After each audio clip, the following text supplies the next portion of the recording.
All right, so we're back from our holiday, and my last bin to check in, no, second last bin to check in is Cinderella.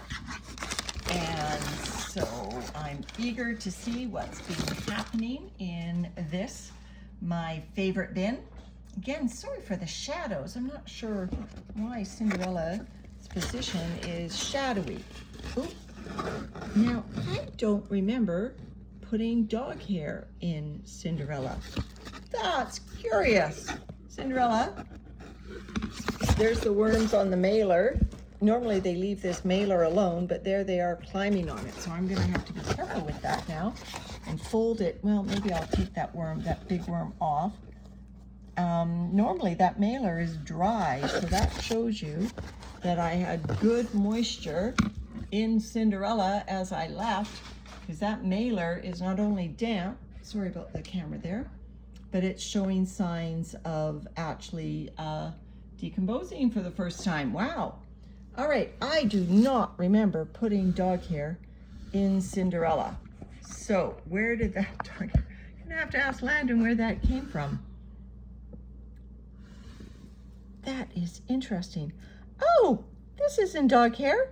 This is Landon's haircut. I cut his hair just as we were leaving on holiday, and I must have thrown the hair in there.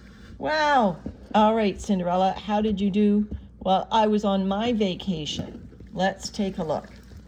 I put all these stems in there. Remember the microbial diversity? Look at the beautiful dark castings in amongst all these flower stems, and there's a worm crawling on my finger. But yeah, they love these flower stems. They absolutely get into them. They do take a while to decompose, and they do make fluffing your bin difficult. But if you have a bouquet or you're just trimming your house plants, it's a great idea to give your bin a little bit of diversity in the plant matter that you feed it. And I find flowers and garden produce that, trimmings off our, not just our food trimmings, but, ornamentals. Great for worm bins. And Cinderella certainly turns over very quickly.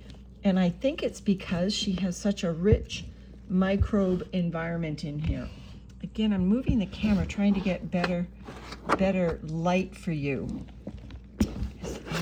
I can see fine, but I don't think the camera is picking up quite as well.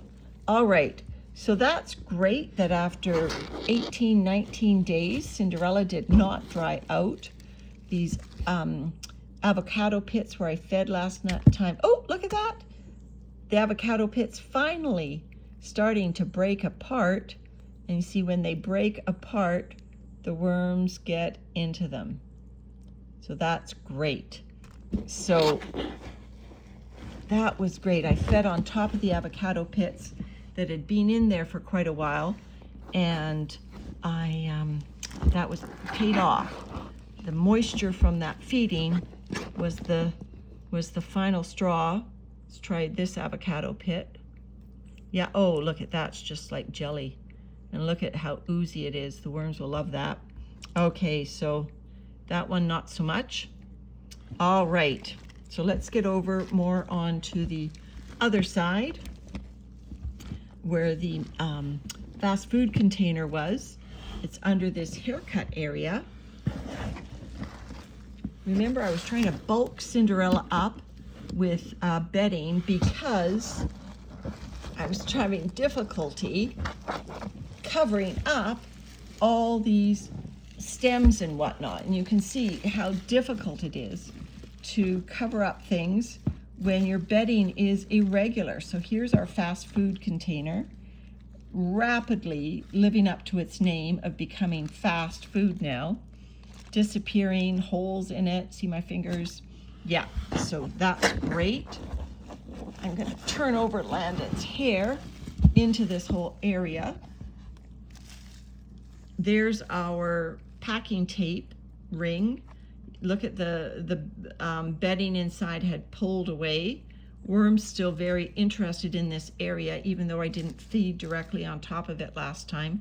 But obviously the food that I'd fed on this material that was in the center of it was still persisting after 18 days. So there we go. So there's Cinderella. Lots of irregular bedding. I've got it kind of piled high on the one side. I'm going to take advantage of this big tall pile of Cinderella's bedding to give her some more irregular stuff. Now, Landon and I did a road trip. Went down to visit our son and daughter-in-law and new grandbaby. And so what do you get after a road trip? Well, I went to Starbucks. Now, I'm not going to feed Cinderella these lovely Starbucks cups. I'm going to save them to bait worms. They become my bait cups. But in these Starbucks cups, here are the paper towels that our son gave us because we had road snacks, and he said, here, you're going to need napkins. So instead of giving us napkins, he just gave us a load of paper towels. So there's the paper towels. We stopped at Trader Joe's to get some groceries, and they have these little brown paper packages of cutlery. And so we bought some road snacks, and we needed a fork. And so the Trader Joe's forks are like popsicle sticks. I don't know. I'm not going to use them twice. I could, I suppose, wash a wooden fork and use it again, but instead I'm going to feed the forks to Cinderella. And what else have I got in here? Oh, we had a banana on the road. More napkins. And, oh, a tea bag. Oh, I had 2 tea bags in my chai tea. Perfect. So there's Cinderella, gets the benefit of our road trip. And then I was just outside feeding my outdoor worm bins, and I dragged in a maple leaf on my way in. So she gets the maple leaf that was attached to my scooter. And then her feeding is the remnants of all the food that I was feeding all my other worm bins. And so this has got actually orange peel in it, and then just our regular food scraps. It's either orange or grapefruit. It's a citrus peel, because I can smell it, plus just regular food scraps with the egg grit put into it. So that's a good feeding for Cinderella. No flower stems or anything this time. That'll be next time, because we did come home to some dried bouquets.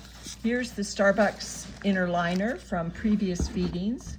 Still not disappearing, but I'm going to let it sit in here for a while. It's probably been in here over a year, but I'm just going to let it ride until I figure out. Now, here's hair. Hair has lots of microbes in it. The worms love it once it gets moist. So I'm breaking up Landon's haircut, and I'm putting it in here in a dispersed manner. And the worms will be into that, and the hair will disappear. So hair, fingernails, anything biological can go into your worm bins. Certainly that's what Cinderella gets, and her worms take care of all of it. So the bedding is starting to build up, which is good. I like the deep bedding because that way the moisture is retained better, and I don't have to worry about critters so much because I can bury food. All right, everyone, that's a check-in on Cinderella. Bye for now.